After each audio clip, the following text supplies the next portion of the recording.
Bienvenidos al Bibliófilo. En esta oportunidad les traigo la obra escrita por el Cervantes de la piratería. Se trata de Sir Walter Scott con la obra El Pirata. Acompáñenme hasta el final para ver por qué es el Cervantes de la piratería.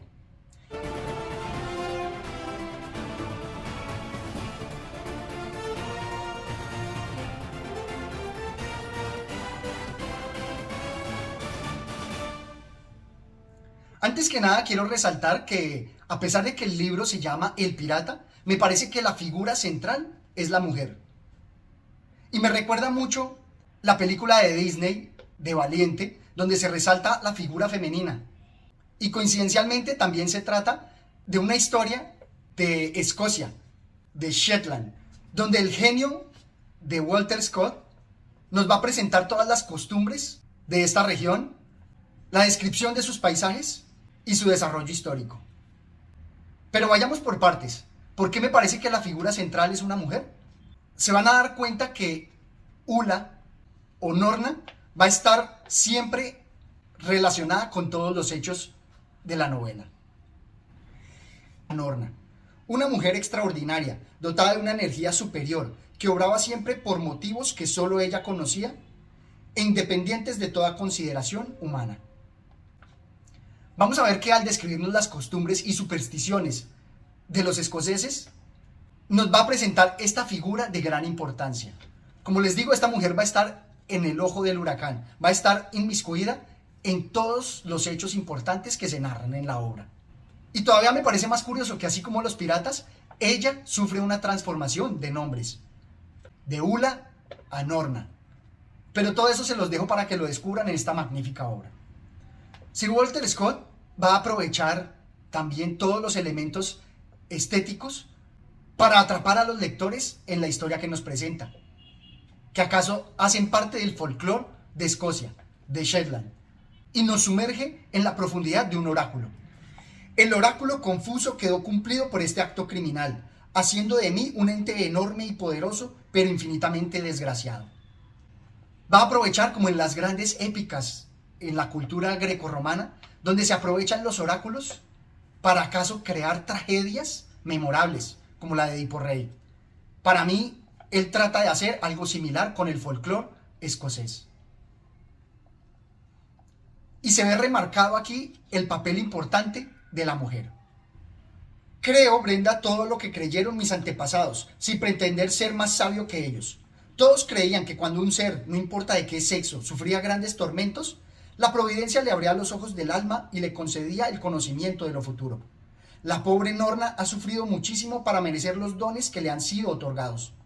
Sus conocimientos le pesan y abruman tanto como dolorosa le sería una corona de espinas, aunque fuese la del Imperio de Dinamarca. Con estos pasajes quiero remarcar ese aspecto importante del folclore que él nos presenta de Escocia, pero también un elemento importante que me parece que el conocimiento también genera dudas, desgracias. El filósofo amante del conocimiento también duda, como Descartes, y acaso no pueda ver satisfecho su deseo de certidumbre. Y también destacando la figura femenina, esta figura que en el sufrimiento va a alcanzar la iluminación. Todavía no les voy a presentar por qué él es el Cervantes de la piratería. Antes quiero destacar otros aspectos interesantes en las narraciones de Sir Walter Scott en la novela histórica, y son precisamente sus descripciones. Aquí era una bahía, testigo de algún combate naval. Allá era un montón de piedras poco visible que se elevaba sobre una de las puntas salientes del cabo y había sido el refugio de algún conde poderoso o algún famoso pirata. En las lejanías, en aquella marisma solitaria, una piedra gris marcaba el sepulcro de un héroe. Otro sitio le era señalado como la guarida de una famosa hechicera, caverna inhabitada contra la cual chocaban sin romperse pesadas lomas de agua. Estas descripciones muy románticas, al estilo de Byron, incitan a la imaginación. Y me gusta mucho en el estilo de Walter Scott, que logra combinar estas descripciones también con conocimientos históricos y detalles del folclore y las costumbres de las regiones, en este caso de Shetland. Remarcándonos también que en este momento histórico del siglo XIX va a haber una confluencia tanto de la revolución industrial como del poderío naval de Inglaterra. Pero en aquella época era más difícil arruinarse. Todos los labradores de Escocia se encontraban igualmente pobres y por lo mismo que era muy difícil elevarse a una gran altura, la caída no era nunca muy rápida ni peligrosa. Me parece que nos presenta aquí esa descripción de los labradores, los campesinos, los agricultores escoceses frente al comercio y a la piratería que se venía desarrollando. Un escritor que me recordó mucho a George Eliot, que en Silas Marner, con el desarrollo de la trama, también nos presenta las descripciones y costumbres de la región y cómo se van a ver impactados también por la revolución industrial. Y es que esta historia que nos presenta la historia de un pirata, de una familia en forma de oráculo, porque van a haber bastantes giros en su trama, algunos cuyos elementos nos va a permitir deducirlos, pero finalmente con los cuales siempre nos va a presentar sorpresas. Así me pasó a mí. Y con motivo de la vida del pirata, nos va a presentar dilemas, nos va a presentar realidades históricas. Me gusta en particular el dilema de cómo las personas viven del desastre de otras. O también la realidad de muchos piratas que luego de dedicarse a actividades criminales se mezclaron con la aristocracia. Dice así: que sois un pirata tan honrado como el mismo Robin Hood, y por esto es por lo que Fletcher y todos cuantos no son bribones os ofrecemos nuestra más sincera adhesión, porque hacéis que el nombre de pirata no tenga un carácter absoluto de reprobación. Pero supongamos que os conceden el indulto, ¿qué será de vos después? ¿En dónde encontraréis amigos? ¿Qué clase de sociedad os admitirá en vuestro seno? Drake, reinando Isabel, ha saqueado México y el Perú, y sin estar muy recomendado, esta reina, cuya memoria sea bendita, le ha hecho un caballero. En tiempos del humorístico rey Carlos, el galo Hal Morgan llevóse consigo cuanto ganó en el mar, y compró un dominio y un palacio, sin que nadie le molestara jamás. Pero ahora las circunstancias han variado. Sed pirata un solo día y estáis por siempre proscrito. Me parece que aquí la crítica a hechos históricos está latente.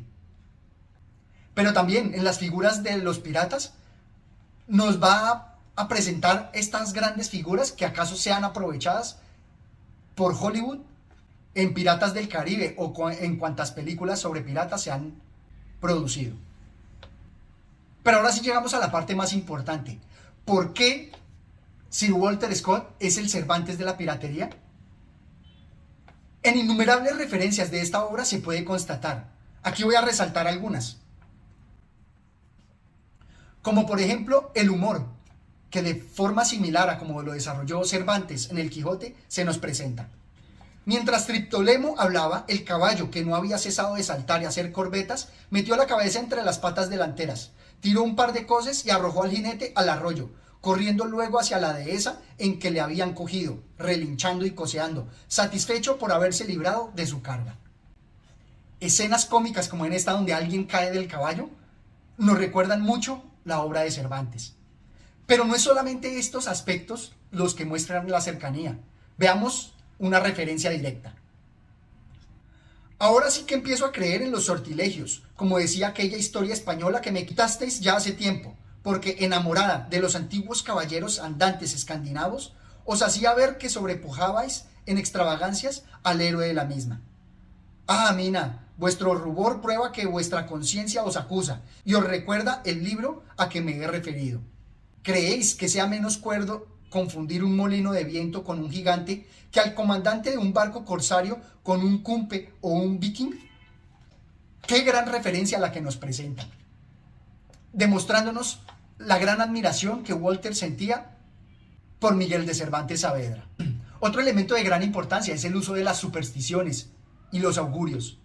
Así como Cervantes usó la cueva de Montesinos, aquí vamos a ver que las supersticiones están constantemente relacionadas con los hechos. No solamente en forma de oráculo, sino también en la figura de la bruja. quien es tan importante al ser mujer y al pronosticar los hechos. No quiero dejar de remarcar este pasaje tan importante. Mas las supersticiones de esta índole pasan por 3 distintas gradaciones antes de disiparse por completo. Los seres a quienes la credulidad concede un poder sobrenatural son venerados al principio, pero a medida que aumentan los conocimientos religiosos y crece la ilustración, inspiran odio y horror, concluyendo por ser considerados como impostores. Me parece que como conocimiento del ser humano es un pasaje digno de recordarse. También se nos presenta en la obra que él es el antecedente de Emilio Salgari y que a su vez tal vez sea un descendiente del corsario que nos presentaba Byron en el romanticismo. Pero, como se los mostré anteriormente, me parece que el arquetipo real que utilizó y que inspiró a Sir Walter Scott está en el bandido o en el pirata que nos presenta Miguel de Cervantes Saavedra en El Quijote. Juzguen ustedes. También en el estilo que utiliza de narración Cervantes, nos presenta aquí la importancia del narrador y el paso de un momento a otro. Como acá. Retrocedamos para llevar a nuestros lectores al lado de Mordaunt Mertun, a quien dejamos gravemente herido. Insisto que se nota enormemente la admiración de Walter Scott por Miguel de Cervantes Saavedra. No solamente por el estilo, el humor, sino también por la comparación que hace de la piratería con la caballería. E incluso, como lo vimos anteriormente, presentando una equivalencia del pirata como un aristócrata, o incluso del comerciante como un pirata más. Todo esto me parece de gran profundidad. Y vamos a ver que otro aspecto importante que nos presenta es a las letras, la poesía frente a las armas. Un aspecto que Cervantes destacaba constantemente en El Quijote. Y aquí va a estar representado también con la figura del bardo Claudio Alcro. Y la poesía hubiera inmortalizado vuestro nombre, agregó Alcro. Mil gracias, señorita Mina, contestó el sencillo shetlandés. Mil gracias, amigo Claudio, pero es preferible beber esta rica cerveza estando vivo como lo estoy, que proporcionaros la satisfacción de hacer versos en mi elogio. Porque hubiese perdido la vida hace 40 o 50 años permaneciendo al lado de mi comandante, y el resultado hubiera sido el mismo. Contraponiendo aquí las armas frente a las letras. O como acá más adelante. La gratitud es solamente una palabra, y las palabras son la moneda que reciben los locos de quienes les engañan. Las palabras de los locos que nos queremos dejar engañar, en cómo el narrador, en cómo el autor utiliza las palabras para engañarnos a los lectores, y cómo los lectores somos unos locos que nos gusta dejarnos engañar por estas ficciones tan entretenidas. Esto es todo cuanto tenía por compartir con ustedes. Espero que me dejen sus comentarios y hasta una próxima oportunidad. Gracias.